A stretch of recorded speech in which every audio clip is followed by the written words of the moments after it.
Okay. Oh, that's what it was. I was going to say, you had a second question you were going to ask me. You asked me the cinema first, and then I thought you had something else you were going to ask. Well, there was a story. There was a story back in. I heard a story. I don't remember who it was from. I think it was another kayfabe commentary. By the way, I'm probably not going to include this in the in the video. Okay. But they told a story about how a promoter talked about, built up a triple threat match between Super Dragon, Ultimo Dragon, and the American Dragon, and then ended up not running the show. And I think as the story goes, he was actually in the car, hiding in his car, watching the guys all pissed off at the venue, as they realized that they were shafted out of money, and that the show was not going to happen. And unfortunately, things like that I think have happened way too often. Yeah, actually, I think it might have been Rick Knox, because I think it might have been a California show, because I think he might have been on the show. Oh, well, either that, or it was because of his association with Super Dragon that he told the story. Gotcha. I don't remember. But yeah, I know that things like that happen all too frequently. But what I have seen happen, when it has happened within the last few years, what I've seen some guys do is there was something that ran in northeastern Pennsylvania, and I had bad experiences with this promoter one time before, and I just knew it was going to fall apart. I gave a friend of mine on the event a little bit of a heads up to be careful, and he had booked all these names, and I was like, with what money? Like, he doesn't know how to advertise the market. He's not going to draw. Well, the first sign of the problem came when the ring showed up, and the promoter wasn't there. And all the guys are there, here's this ring, and the ring's like, well, we're not going to set up. If there's no promoter, and we're not getting paid. And it was I think it was Tommy Dreamer and Larry Zbyszko convinced the guy who ran the ring, like, go ahead and set up the ring, we'll figure out something. And, a whopping 20 people show up.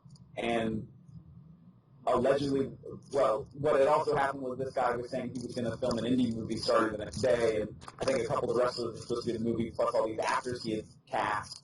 And so they were there, too, thinking that they had these hotel rooms and all this stuff, and then once they got to the hotel, everything was reserved in those people's names. The promoter didn't pay for anything. So then all of these people are out the money that they thought they were going to get from either wrestling or this independent movie, and then come to find out they had to now pay for this hotel room. There was no show or movie. This promoter was just full of it. And what ended up happening was, I want to say it was Tommy Dreamer, but do not quote me on that, that he ended up calling the police. And because he's like, all of us were brought here to do a job. And this guy, somehow they found out that he was nearby, that either he was at somebody's house or in a hotel room himself. This guy is at this location, he brought us all here, and now he's not going to pay us. And, well, then it became a police matter. The police found him, and the police were like, listen, we're going to take you to jail. We are going to arrest you unless you pay these people what you promised.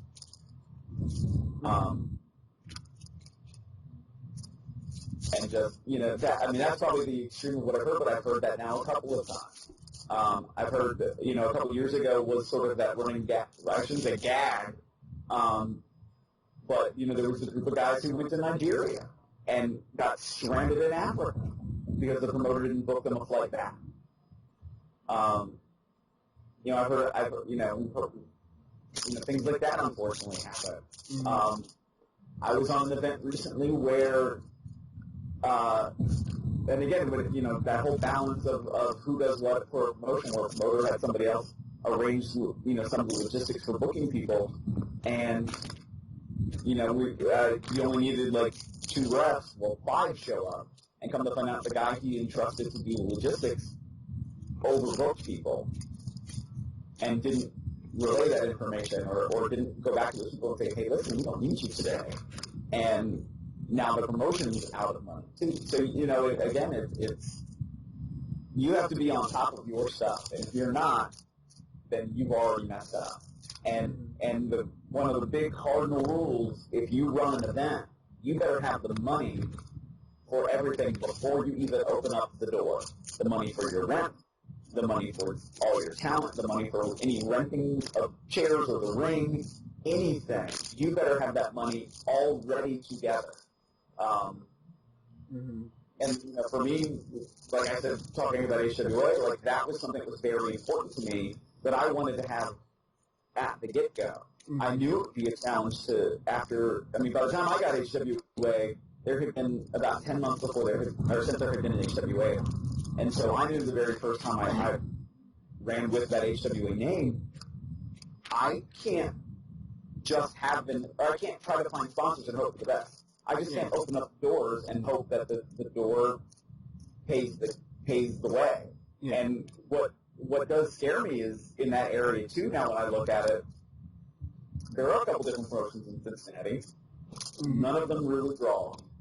And Rockstar, which I think is a phenomenal company up in Dayton, they have weekly events. They have every Wednesday. They have a first Friday pay-per-view event that typically brings in recognized independent name talent, and sometimes, ECW, WWE stars. They had Kevin Sullivan, they had Rhino recently.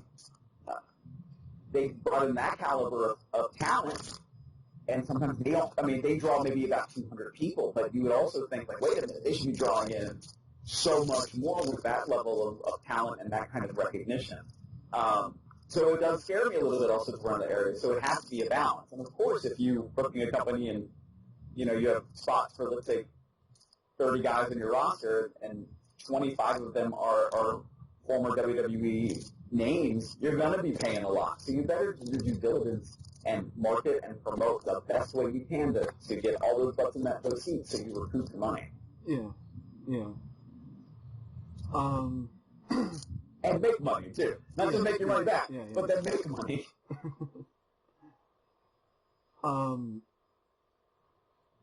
Well,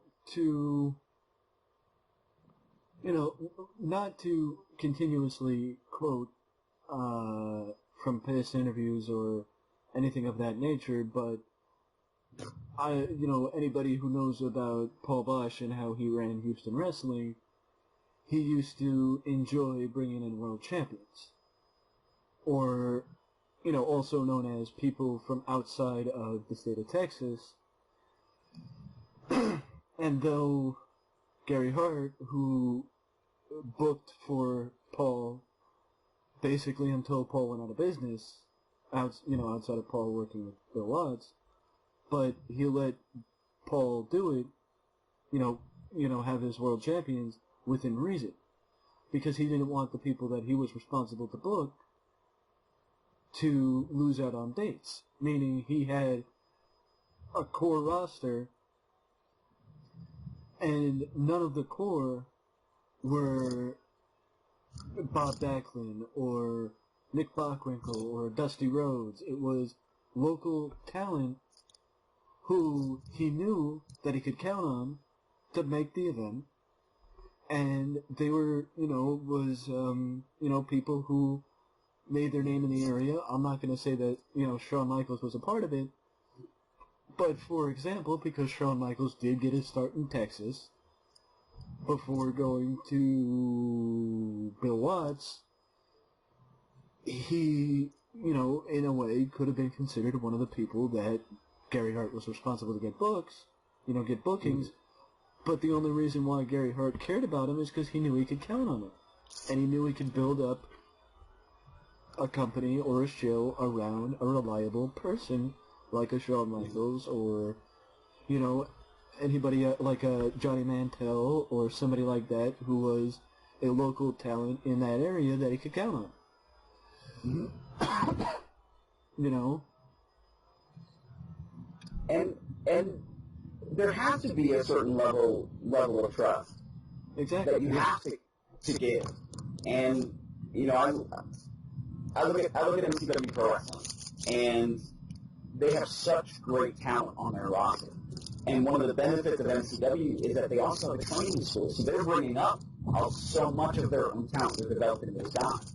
Mm-hmm. At the same time, MCW uses outside talent. They bring in people like Robin Ivory and Sean Studd from Booker T's Reality of Wrestling, bring in talent like SLG or Leon St. Giovanni from the Monster Factory. They brought in Delirious recently and Jason Kincaid. People from the outside of their company. But they also have brought in, 2 weeks ago we had Ryback. Last week we had Kevin Nash. Because, they're different things will bring in different audiences. Yeah. And so if you have a Kevin Nash, they'll come for Kevin Nash. There's a wrestling event too? They'll stay for the wrestling. And wait a minute, the wrestling is good? Wow, I really like these guys that have been positioned now to be primary on the card. Wow, I'm going to come back and I'm going to see these guys. And what is interesting is that MCW, that has such a robust school, that one of those things that gets me that I forget sometimes about a school is you have guys who, you think they're going to be great, they have all the potential in the world, and for whatever reason they decide, this isn't for me, or this hurt, or they decide like, I'm no longer interested in wrestling anymore now that I've busted my butt and it's too much for me. And you feel a certain way because you're like, wait a minute, you have all this potential and I want you to do all these better things. And don't leave. And they go. It happens. Mm-hmm. But that's why the people you put on the spot you do on your card have to be, experienced, able to move on, able to do better things. Mm-hmm. And, things happen in the world of wrestling. When we had the last time I was on, we talked about Wrestling Revolver out in Iowa. And I'm out there, it's the night before, and Sammy Callahan looks at me and goes, we were bringing in Phoenix, and he did something to his arm. He has to go to the doctor. He's getting an MRI tomorrow in Mexico, and he can't compete. But now I feel like if I don't bring him in, I've lied to everybody. And then right after that, he's like, and I had seen this post on my way to Iowa. DJ Z did something to his wrist and his knee. Actually, DJ Z just had surgery, so I think his left wrist is going to. He just had surgery on his left wrist, I think it was, and he'll be out for like 6 weeks. And he has a minor tear of his LCL in his knee. So you never know, and you have to be able to adjust and flow. And okay, what do we do to adapt? Okay, what else do we try to provide that then the crowd will like? Because at the same time as you want to rely on people and things to happen, life happens. People get hurt. Their cars legitimately break down. I was on an event where somebody lied about that. People don't show up for whatever reason. They don't show up, or they show up and they can't compete. They're hurt. They're whatever. Okay, you got to roll with it. What are the options that you can play with on the table, and hopefully you can provide the same or better caliber of an event when you do have to change things around. Yeah. I mean, that's also how you become I don't want to say a good promoter, but like it teaches you lessons, Mm-hmm. Not always good lessons, but it teaches you lessons. Right. Yeah. Now, random question. Sure. Does IWA East Coast have any relation to Ian Rotten's IWA Mid-South? No. There was a casual relationship in the past, I think, when they first started, when Pondo, Madman Pondo was the original owner, but not any longer. There was no relationship between IWA East Coast and IWA Mid-South.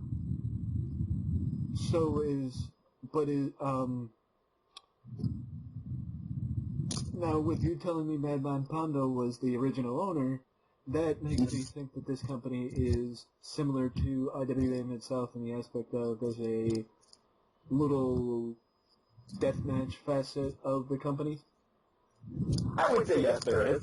IWA East Coast every other year runs Masters of Pain, which is their deathmatch tournament. Yes, I've heard about that.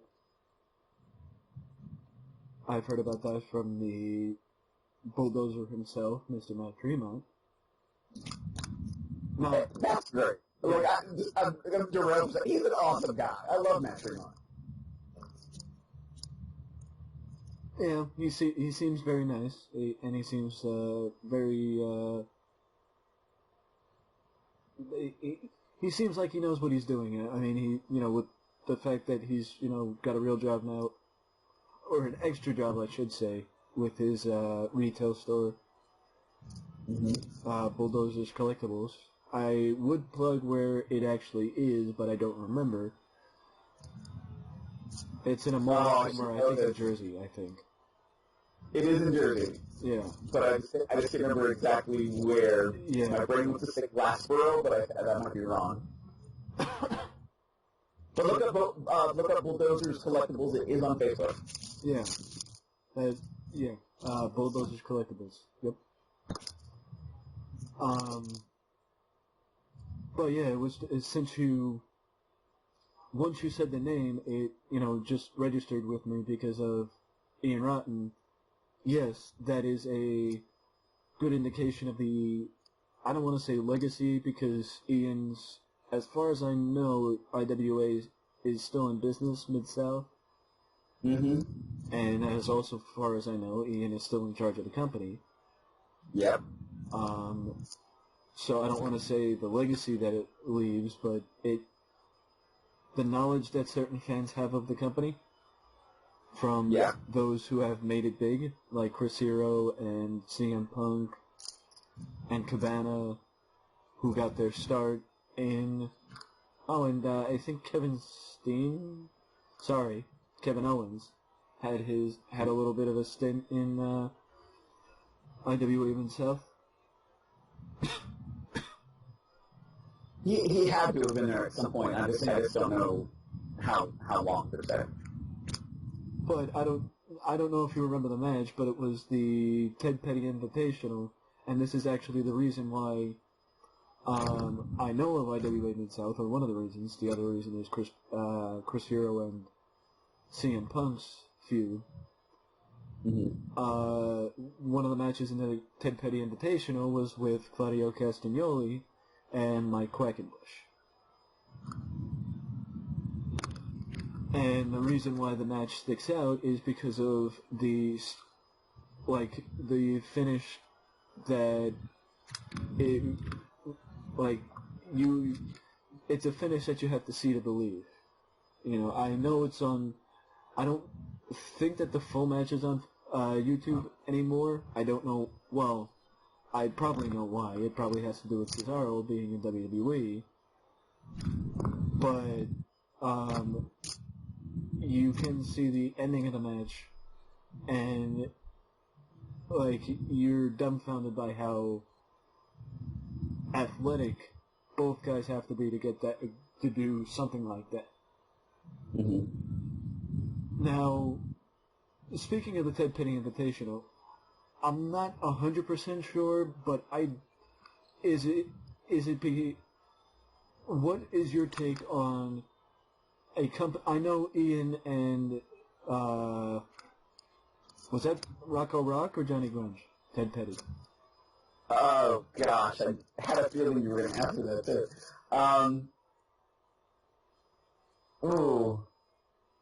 It was Ted Petty, and I'm trying to remember the other name. I think it was Michael Durham. Let's say it was Rocco. I'm not 100% sure, so we'll call 50-50. I think it was Rocco, too. I know it was probably that Ian and Rocco were friendly, good friends with each other, or somewhat friends with each other in ECW, and that's probably why he came up with the Ted Petty Invitational. But my question is, with the fact that Rocco never worked for IWA, do you have a problem, if you have a memorial show for somebody or a memorial tournament for somebody who never worked for a company, is there a discrepancy there because the guy never worked for the company, yet a company is honoring him? No, I don't think so, just based on that fact. I think where you might run into trouble, and when I say this, I don't think this is the case, but if tomorrow I wanted to run I'm trying to think of somebody's name. This is horrible. If I wanted to run the Big Boss Man 8-man classic, let's say, and I never talked to a member of his family. I wasn't going to do anything with the money that would benefit something in his name without any kind of permission. Then I'm in the wrong, in my opinion. So I would hope or I would imagine that Ian has probably gotten, the okay to use his name in recognition or in thanks, for being a friend or whatever the case may be or have been. So in that case, I think it's fine. If it's like, hey, he was my friend. No, he never worked for my company, but he was my good friend, and I want to honor him. And this is how I'm going to honor him. Then I think it's perfectly fine. As a matter of fact, I think that's very respectful. Well, if I'm correct, I think the feud that if I remember, I think it was the Public Enemy versus Bad Breed, which was Ian and Axo. I think that's what led to the Summer of Violence between Ian and Axo, which was highlighted by the Taipei Deathmatch. I believe that was the feud. I can't remember correctly, but I think that might have been the feud. I'm not saying that's, excusing, giving Ian the okay to do it. I'm saying that, that shows how long the friendship may have been, is what I'm saying. Right.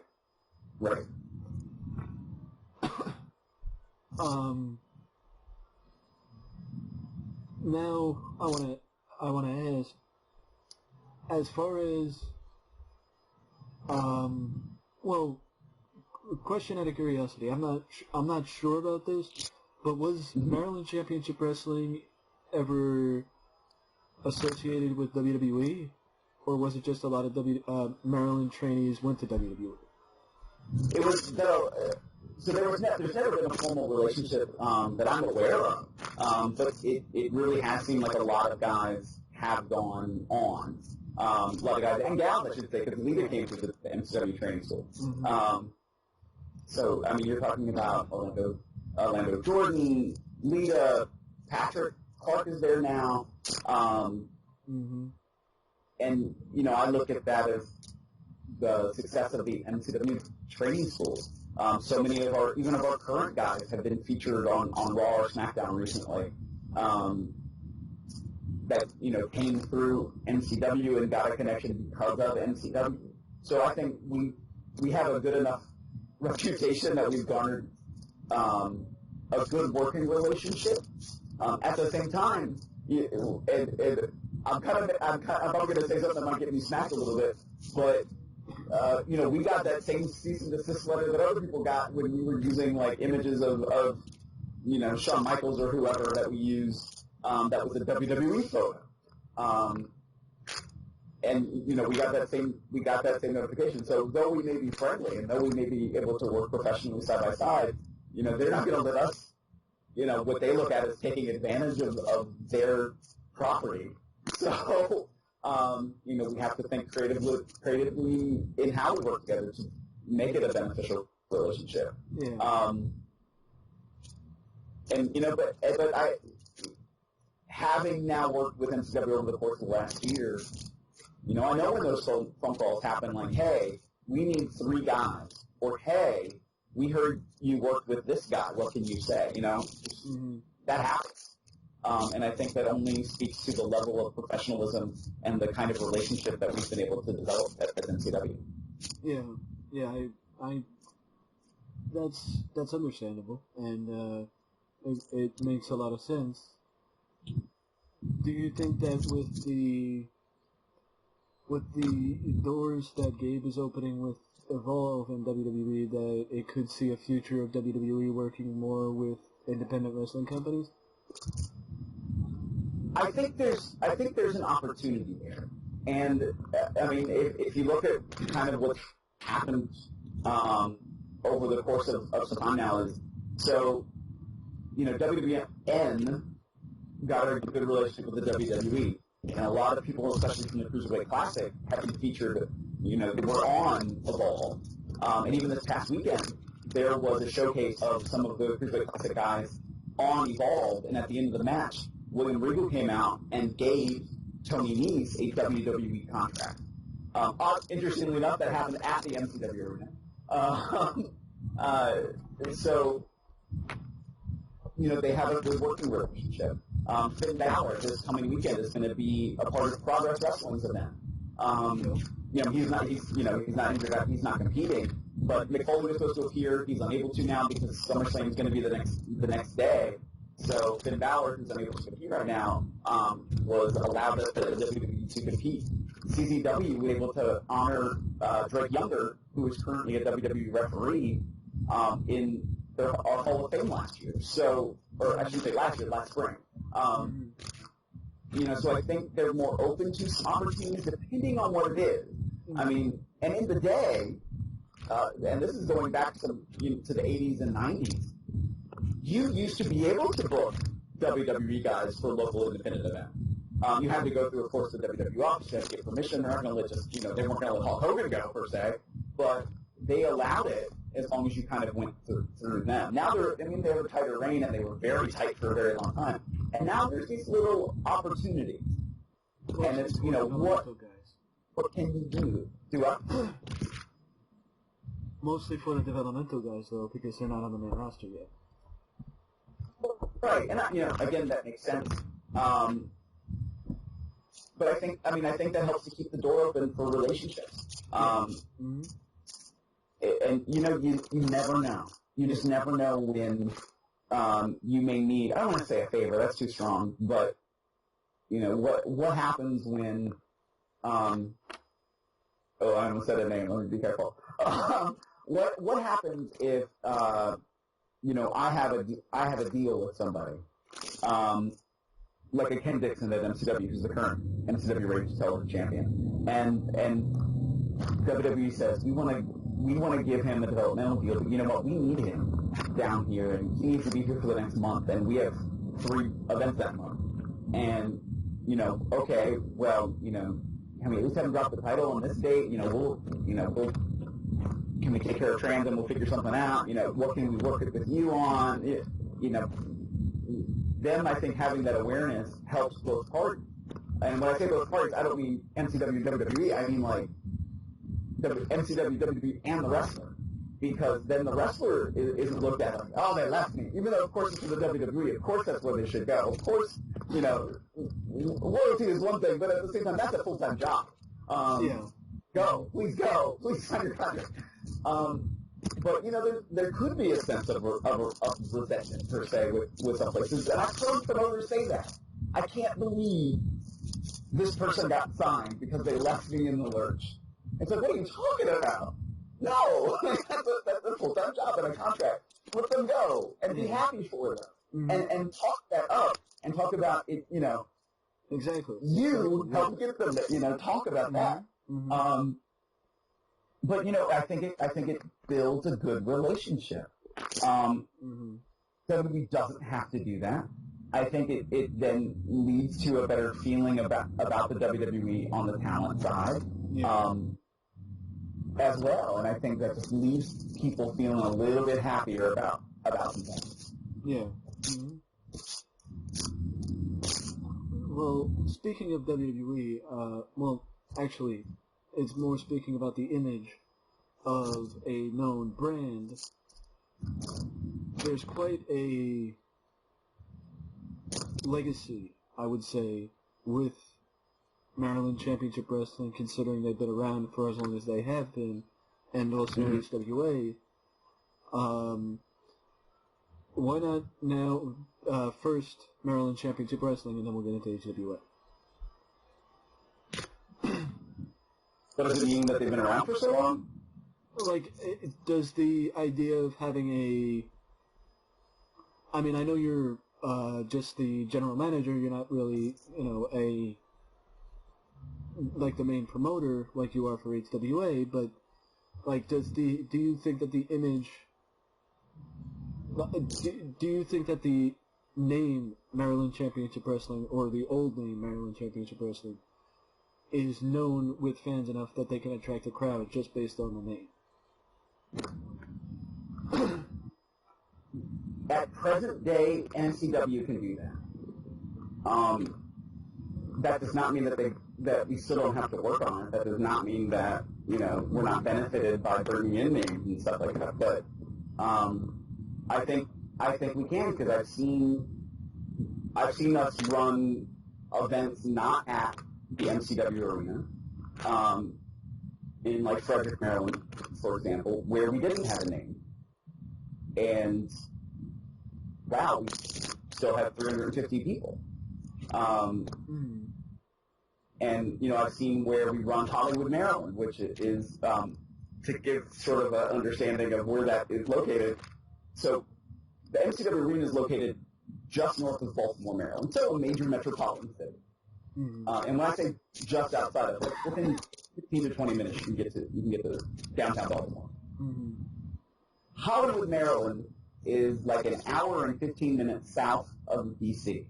in Maryland, in a primarily rural area. And at Hollywood, Maryland, we drew, this last time we were there, 800 people. And the time we were there before that, we drew 750 people. And the time we were there before that, 400. The time before that, 200. And so what we've been able to do is to establish a pattern of, look, we can have good events.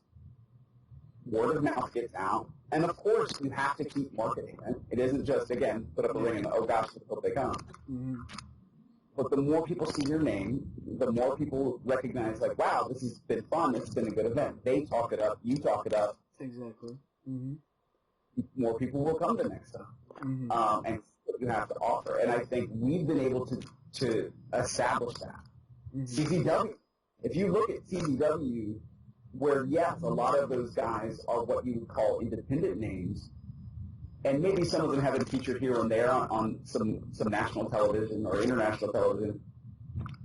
That's not the majority of CCW events. They've established their name. And CCW is a company, and DJ and I get this argument all the time. CCW doesn't advertise locally. They market online entirely. But they're still able to get a crowd. And I'm looking at Cage of Death next month on December 10th for CCW, and there's going to be 1,500 people there. Because every year, there's 1,500 people there. And that's just the power of CCW, just by that name recognition. So companies can do it if they're successful. Yeah. And they do the right steps. But I do see companies, I mean, I'm going to be careful here because I've worked for some of these. I've worked for a company that's been around almost 30 years that now can't get a crowd if they charge an admission price, so now they charge no admission at all. I don't work for them anymore. And what's sad is when I did work with them, my first event, it was 300 people. It was packed inside this tiny little National Guard armory, and I was like, wow, this is a solid crowd. They're really into the event. This is great. And they just made bad decision after bad decision after bad decision. They lost their venue. They've gone to 2 other venues. They don't advertise, and they draw 20 people. And they don't understand why. You don't know how badly I want to make a TNA joke right now. You don't know how badly I want to make a TNA joke right now. And I feel bad about TNA. I really do. I want Impact to be successful. Yeah. I want it to be, and I'm not saying, like, beat the WWE, just to be good. Well, Anthem Sports and Entertainment, if you're listening to this,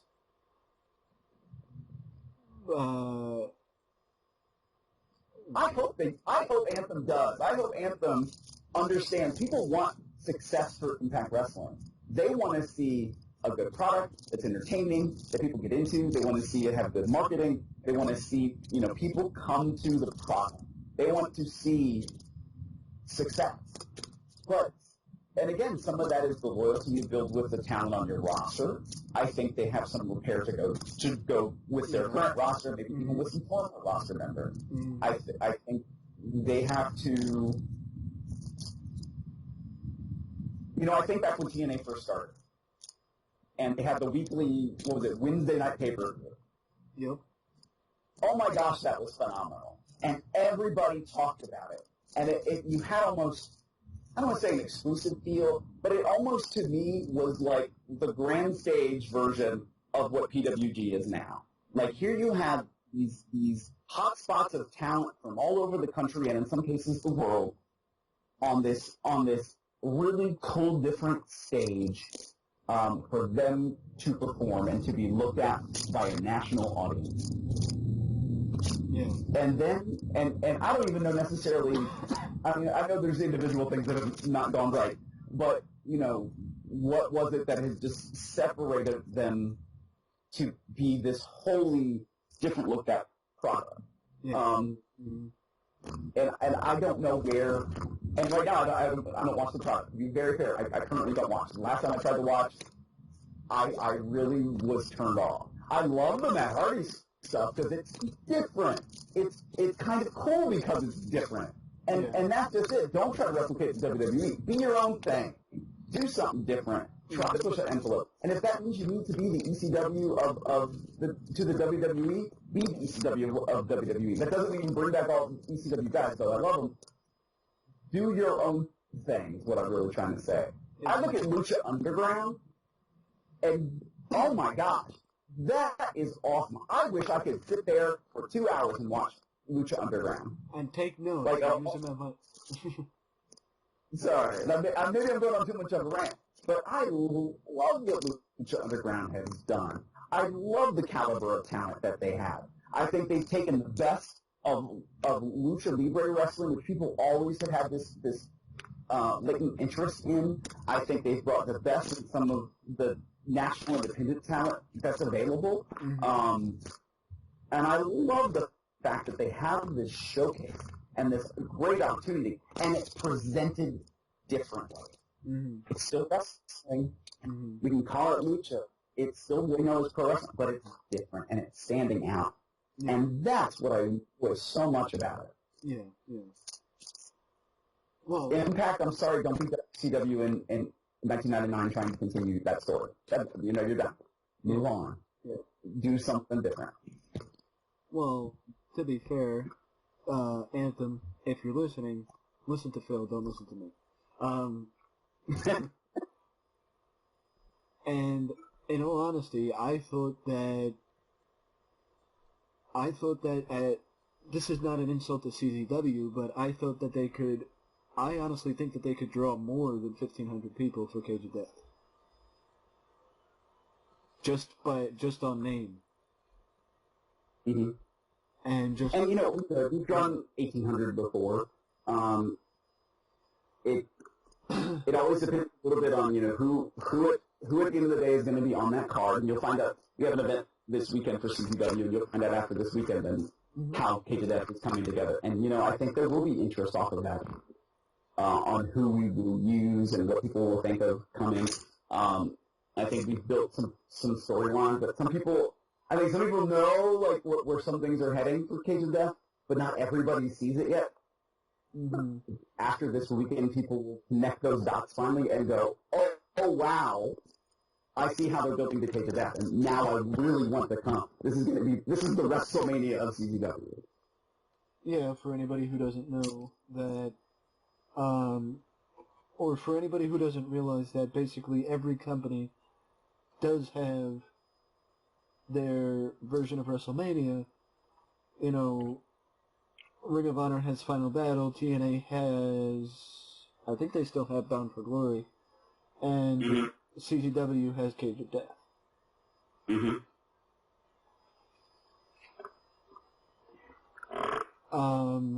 And yeah, go ahead.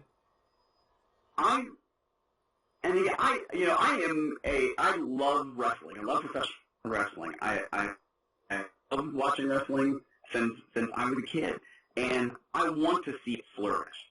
I get why some companies can't work together. There's, you know, egos involved, even just different creative ideas involved. Sometimes you can't work together, and I get that. I totally understand that. But I sometimes feel like some companies put themselves in their own way.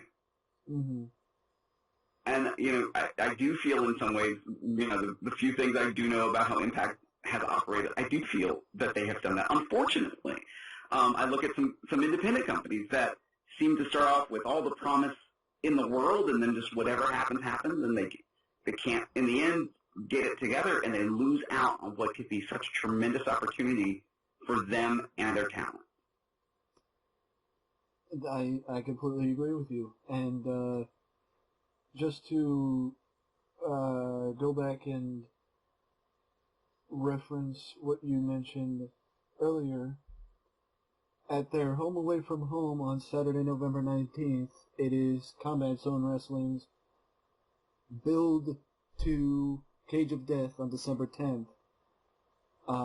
That's at the Flyer Skate Zone in Voorhees, New Jersey, which I can affectionately call sort of the Combat Zone Arena, in my opinion, with the amount of times that they run the Flyer Skate Zone in Voorhees. I would agree. I would really agree to that. I only know that because I have your list of independent wrestling events in front of me. And to be fair to anybody who doesn't know, this weekend is chock full of independent wrestling events. All you have to do is look for them. Exactly. So on my quote unquote free time, at 11 o'clock at night when I can't go to sleep yet, and I'm watching. I go online, and all I do is I look up what wrestling events are coming up, and I write them on a list, and I put it out on a couple different websites, but you can always see the list if you go on Facebook /Desk of Phil Stamper. You can check it out.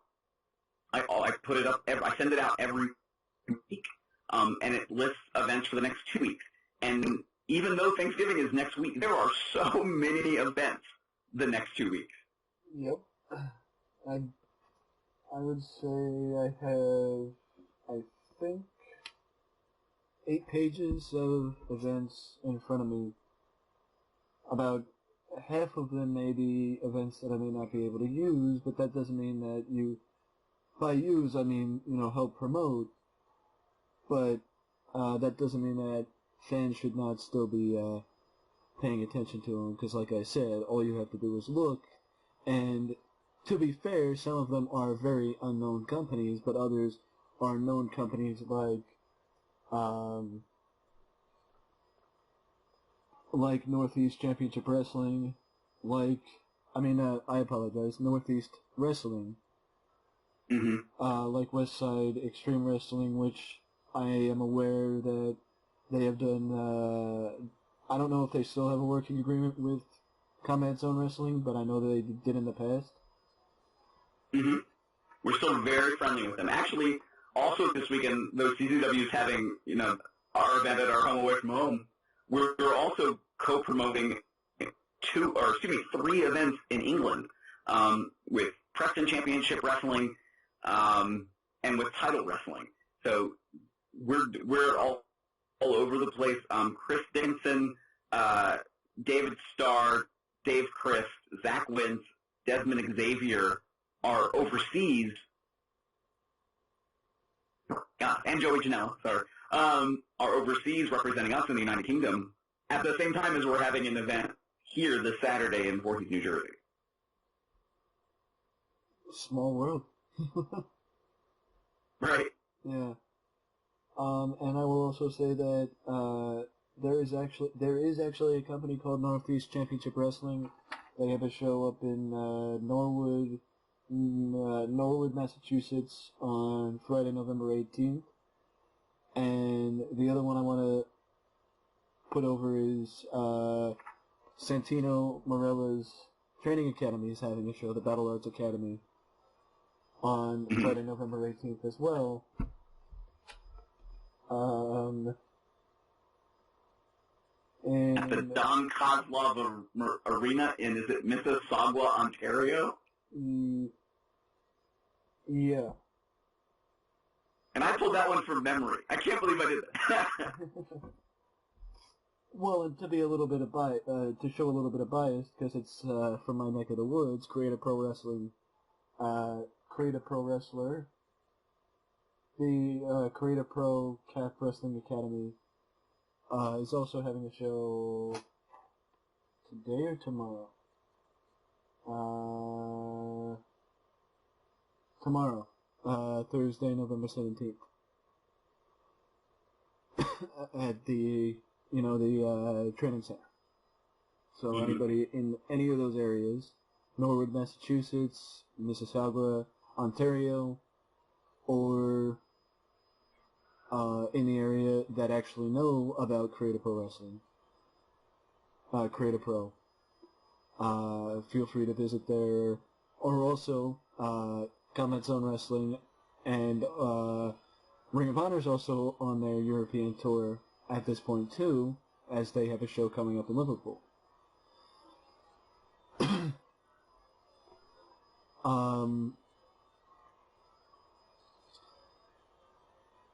So there's a lot going on, if not just this weekend, also Thanksgiving weekend. So if you don't want to, spend Thanksgiving at home, you can only spend Thanksgiving the same way you spend Monday nights, Tuesday nights.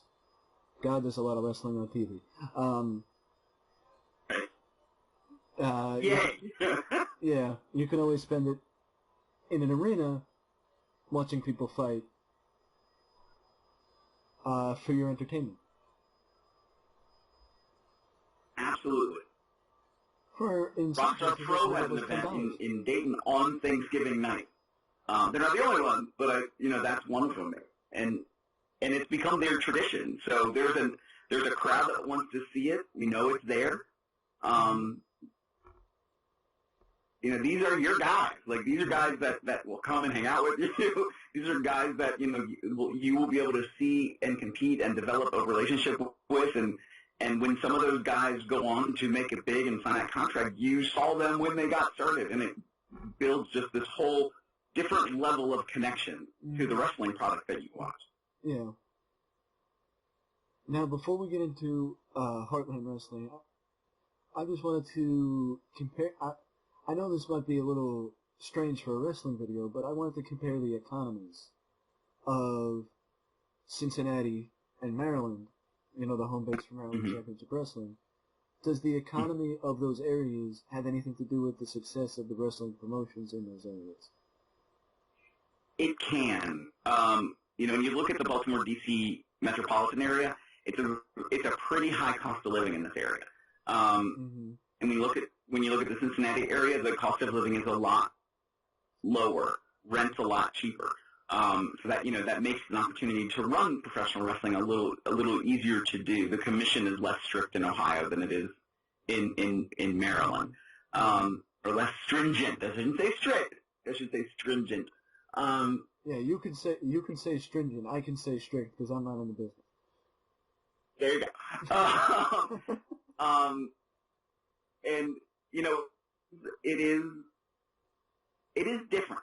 At the same time, there's some very basic things that should be the same regardless of where you're at. You need to promote. You need to market it. When I say promote, you need to be able to advertise it to say, hey, come here, or it doesn't matter. MCW is not the only company that runs in Maryland, but it's by far the most successful. And that's not a gloat. That's just kind of the way it is. And because they do a good job with developing good talent, they do a good job of marketing and advertising. We have a recognizable name that we've been able to develop over time. We have good relationships with really good talent, really good worldwide, national level talent that like coming to us, that we treat well. We've had these great relationships. And I look at Cincinnati, I look at Baltimore. There are some commonality. Where we are at MCW is not an upper class neighborhood. It's probably, middle of the road, average family neighborhood, working class community. It is outside the city. Cincinnati, Cincinnati is like any other city. I would say the median family income is less than what it is in Baltimore. There's not as many opportunities for entertainment options. Yet, cities are cities, so there's sometimes always things going on, and you have to be able to balance those things. So, again, it comes down to what is – I think for me it's what's in common. I think regardless of what city you're in, you have to be able to advertise and market or you're just dead in the water. Yeah, I completely agree, and I'm not just saying that because marketing is what I'm going to school for. But, I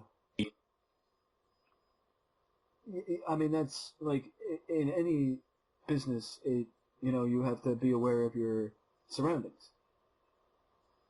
Right.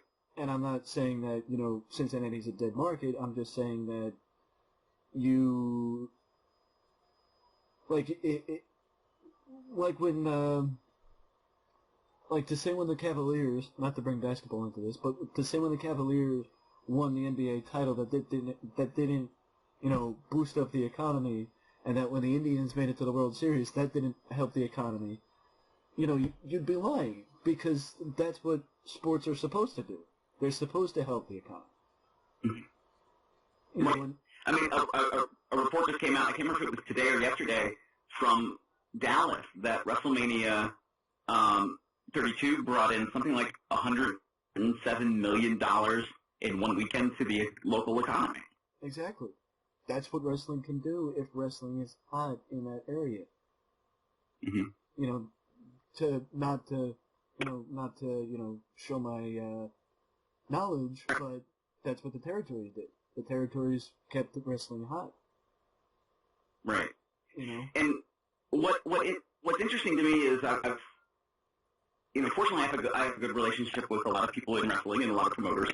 And I talked with somebody, and I don't want to say where, but in another city, and he was very frustrated. He's like, I'm not getting the draw I think I should get. I think I have great talent.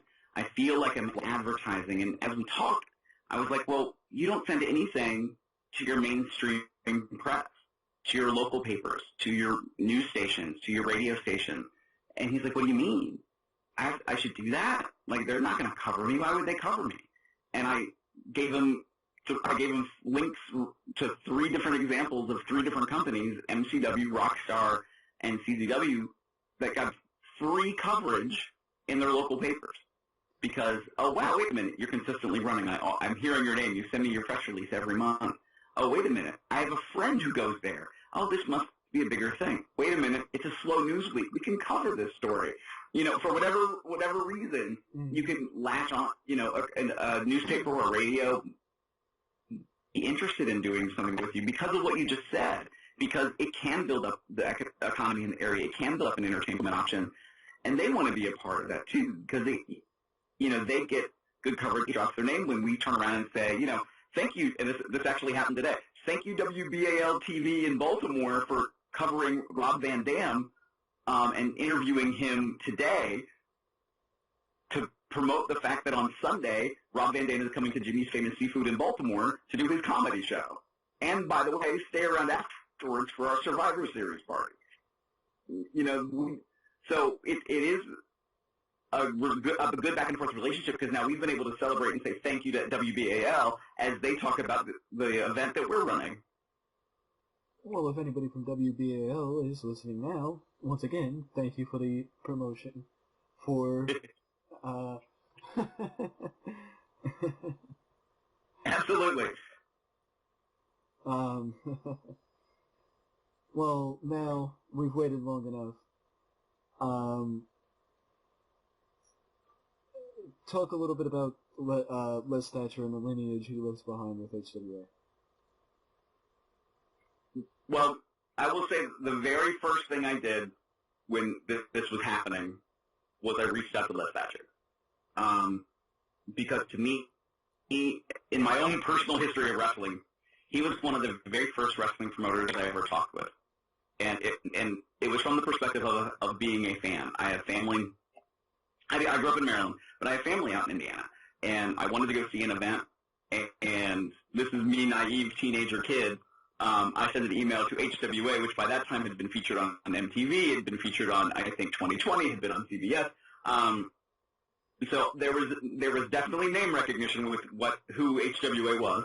I emailed them just saying, oh, interested in coming to your event. And I can't remember what the question was. Like, I need directions, or I need the address, or whatever it was. Or do I need to reserve tickets? And he called my grandmother's house. And it was Les Thatcher. And I remember being, like, awestruck. And Les Thatcher's, I knew he would never in a million years remember that. But that left an impression on me. So from my personal, my own nerdy level, I was like, wow, this is kind of cool. I get to talk to Les Thatcher. And what I didn't know was, because I have done work for other promotions, he knew of me. And I didn't know that. And so we had this really good conversation about just about life, just about wrestling. He took me to lunch. And it was funny. We got in a little argument at the end of lunch over who was going to pay.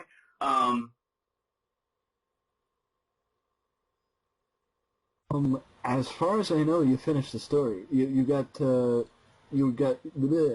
were arguing with Les Thatcher over who was going to pay for lunch. Okay. So I don't know if you finished the story or not. I said a little bit more, but it's fine. It's totally fine. Well, as I said before I realized that I lost you, that was that quite a story, and though it's simple story, it shows the type of guy that Les was, or still is, as far as I know, still with us. Yeah. But it shows the type of guy that Les is, and how, in touch with people he is. I guess that might not be the right word, but I hope you understand what I'm saying. No, I do, and I think that's it too. You have to be in touch with your crowd. I think, Les created something that connected to people in the local area. He promoted wrestling. And my background is a little bit in marketing and a little bit more so on the communication side, but I've learned in professional wrestling on the marketing side. He learned, though, he could leverage some of his connections, some of his networking, that he did the same thing. He built up a reputation, a good reputation. At the same time, he knew he had to advertise wrestling. And I talk to some promotions all the time about, like, okay, nobody knows who some of your guys are. There's no offense to your guys. You have to build up your recognition. You have to build an interest in them coming to XYZ company. And then when they come, build the recognition of this guy being the champion and the story that's going on with him being the champion. Where sometimes the opposite doesn't necessarily work. And I think Les is still a master of that. And we had a very candid conversation. And one that I'll say now that I know the challenges of putting together a promotion and running. And realistically, if I put everything that I know is a good effort forward, I have a TV commercial, I do old school flyers, I do internet, social media stuff, I market, put up an event, I have good caliber talent, I have a great event, and 20 people show up. Oh crap! Is HWA no longer the legacy it was? And its history is only in the tapes it possesses. And if that's the case, then okay, that's the case, and you have to be able to move forward on to whatever the next thing is. And sometimes in wrestling, just like entertainment, when you think about some TV shows that hit, I just heard this on an interview the other day. Seinfeld was never supposed to be a success. It was a midsummer replacement. It was actually the initial pilot run was called sold as the Seinfeld Chronicles. It was supposed to be a midsummer replacement. It became Seinfeld, and look what happened. And I can't remember the show they said that they were sort of competing against, that they eventually then blew out of the water. And that's just it. Like, it was the right time. There wasn't something else like it in that spot. You know, and it's the same thing in pro wrestling. Yeah. What makes it stand out? Very true. Very true. Well, I know we did a little bit of hype and build up earlier, but if you have any upcoming events, I know you talked about Rockstar Pro Wrestling's event Thanksgiving night next week. Mm-hmm. If you have anything upcoming, here's your opportunity. So Rockstar Pro Wrestling has an event every Wednesday night. They also, like we said, do have an event on Thanksgiving night, and then on December 2nd, which I believe is the first Friday of the month. It's the first Friday. If I have the date wrong, it's the first Friday of the month. They have an iPay-per-view. Go check it out. It's a killer Christmas. I know Sami Callihan will be on it for sure. I feel like there's a whole bunch of other people that I am forgetting about in the moment. Check that out. And Maryland Championship Wrestling, or MCWProWrestling.com. We return, this Sunday we are sponsoring, along with Jimmy's Famous Seafood in Baltimore. We are featuring the Rob Van Dam Comedy Tour and Survivor Series party at Jimmy's Famous Seafood, and then returning to action on December 3rd at the MCW Arena in Joppa. CZW is this weekend for Night of Infamy. It's in a deadly doubleheader with Women Superstars Uncensored. You can find out information about both events at czwrestling.com. And then we return on December 10th for CZW's biggest event of the year, Cage of Death. Please check it out. And you can catch up on the action with CZW at czwstudios.com. You can check out the action and catch up on the action with MCW Rage TV. You can check out the action for Rockstar with the RockstarProNetwork.com. Those are the immediate things I know I have coming up, as well as Grand Slam Wrestling, also on December 10th at gswrestling.com. Check them out as well. All of these events are so much fun. And that's just it. You're a part of the event. You're not just sitting back and watching wrestling on TV, playing on the internet at the same time. You are now at an event. You are part of that event. You get to feel what it's like and get that energy in a live crowd. You really sound like a radio personality. I hope that's a good thing. I mean, I'm getting flashbacks to when I used to hear Paul Heyman hype up future ECW events. Well, thank you. I take that as a compliment. Thank you. Well, when most people get compared to Paul Heyman, it's a compliment. I'm losing a little bit up top too, so let's take it easy. Well, all you need is the ponytail.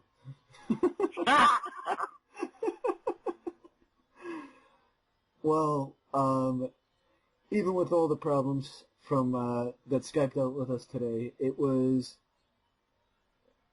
quite a recording. Yeah, quite a recording. And to you, the viewers, this will likely be broken down into 2 separate videos because of the length of time that we actually sat and talked about independent wrestling. But it just shows you how much there is to talk about with independent wrestling. Very true. And if you enjoyed this video and would like to see me and Phil come back together again and talk about independent wrestling again, there are various ways to let me know, and there is also ways to let Phil know that you would like to see him back with me. One of the ways is leaving a comment on the video. Another way is just watching the video. Because if enough views get on this video, then I'll know I should do it again. Absolutely. But if you don't want to leave a comment, you don't really have a choice if you want to watch the video or not, because if you're hearing me, you're watching the video. But if you don't want to leave a comment, you can always leave a like and subscribe to the channel for more content just like this that you can only find right here at Wrestling Express.